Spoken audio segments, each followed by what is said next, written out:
ہارون رشید نے اپنے وزیروں اور مشیروں کو اکٹھا کیا، کہتا مجھے ایک ایسی قوم کی تلاش ہے جو بندے نہ رب کو جانتے ہوں نہ رسول کو پہچانتے ہوں۔ وزیر کہنے لگا بادشاہ، اسلامی حکومت قائم ہو چکی ہے، مسلمان دنیا کے کونے کونے میں پھیل چکے ہیں، ایسے افراد کہاں سے تلاش کریں جو نہ رب کو جانتے ہوں نہ اس کے رسول کو پہچانتے ہوں؟ اس نے کہا جہاں سے مرضی تلاش کرو، مجھے چاہیے۔ اب تاریخ کہتی تلاش کرتے کرتے افریقہ کے جنگلوں میں سے ایک عبدہ نامی قوم، آئین بے دال ہے، عبدہ نامی قوم کے 50 افراد یہ لے کر دربار میں آیا وزیر۔ ہارون رشید کہتا بدبخت یہ کن لوگوں کو میرے دربار میں لے آیا، ان کی حالت دیکھ، شرم گاہیں ڈھکی ہوئی پتوں سے، پورا جسم ننگا۔ اس نے کہا بادشاہ آپ نے کہا تھا ایسی قوم چاہیے جو نہ رب کو جانے نہ رسول کو پہچانے، یہ وہی بندے ہیں۔ اب بادشاہ نے ان سے سوال کیا، جو ان کا سردار تھا عبدہ نامی قوم کے 50 بندوں کا سردار، جانتے ہو رب کون ہے؟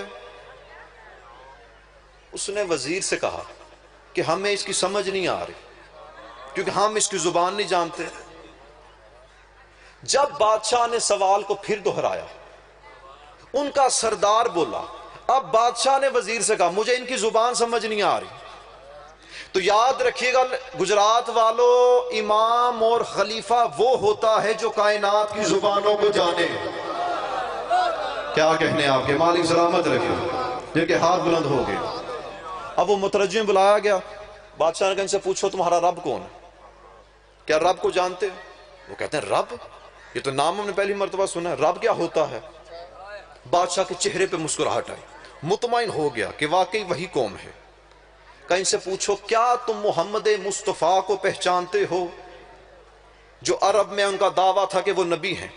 وہ کہتے ہیں ہم تو نام آپ سے سن رہے ہیں۔ اس نے اپنے ایک خادم کو اشارہ کیا، وہ تھال لے کر آئے جس میں ہیرے جواہر تھے۔ اس نے کہا 50 بندے، ہر بندے کے سامنے ایک تھال پیش کر، اور ان کا بادشاہ کی طرف سے ہدیہ ہے، اور ایک میرا کام کرنا ہے، اگر وہ کام کرو گے تو منہ مانگا انعام ملے گا۔ ان کا سردار کہتا ہے کام ہے کیا؟ بادشاہ کہتا ہے کہ میرے محل میں ایک زندان ہے، اس زندان میں ایک شخص ہے، اسے قتل کرنا ہے۔ اب جو عبدہ نامی قبیلے کا سردار تھا پریشان ہوا، کہتا ہے بادشاہ ہے وقت کا، حکومت اس کی، وزیر اس کے، مشیر اس کے، سپاہی اس کے، بندہ بھی اس کے زندان میں قید، قتل خود کیوں نہیں کرتا؟ بادشاہ کہتا ہے اس بات کو چھوڑو، اگر تم قتل کرو گے تو منہ مانگا انعام۔ عبدہ نامی قوم کا سردار کہتا ہے یہ تو مسئلہ ہی نہیں، ہم تو ہر روز جنگل میں شکار کرتے ہیں، کبھی ہاتھی کو مار دیا، کبھی شیر کو مار دیا، بندہ قتل کرنا کام ہی کوئی نہیں۔ اب یاد رکھیں کہ امام موسیٰ کاظم علیہ السلام کا زندان ایک نہیں تھا، بہت سے زندان تھے۔ وزیر نے 50 بندوں کو لیا، زندان کے دروازے کے قریب گیا، دروازہ کھولا، کہا جو بندہ اندر ملے اسے قتل کر دینا۔ اب زندان میں تھے امام موسیٰ کاظم علیہ السلام، اب تھوڑا سا جاگے گا، بس آخری روایت، آخری جملے طالب دعا۔ تاریخ کہتے امام کی پشت تھی دروازے کی جانب، اب جیسے ہی 50 بندے جیسے ہی زندان میں داخل ہوئے، تاریخ کہتی امام موسیٰ کاظم علیہ السلام کا چہرہ ان کی جانب ہوا، 50 بندوں کی پہلی نگاہ امام کے چہرے پہ پڑی، سارے سجدے پہ گر پڑے۔ زندہ باد، زندہ باد، تھوڑا سا جاگی، اللہ آپ کو سلامت رکھے جو امام موسیٰ کاظم علیہ السلام کی فضائل سن سکتا ہے۔ اب ان کی آنکھوں میں آنسو، امام نے شفقت برا ہاتھ ان کے سر پہ پھیرا، جو سردار تھا اس نے کلام کیا، امام نے اس کی زبان میں جواب دیا۔ اب وہ جو بادشاہ تھا حیران، اس نے کہا باہر نکالو انہیں۔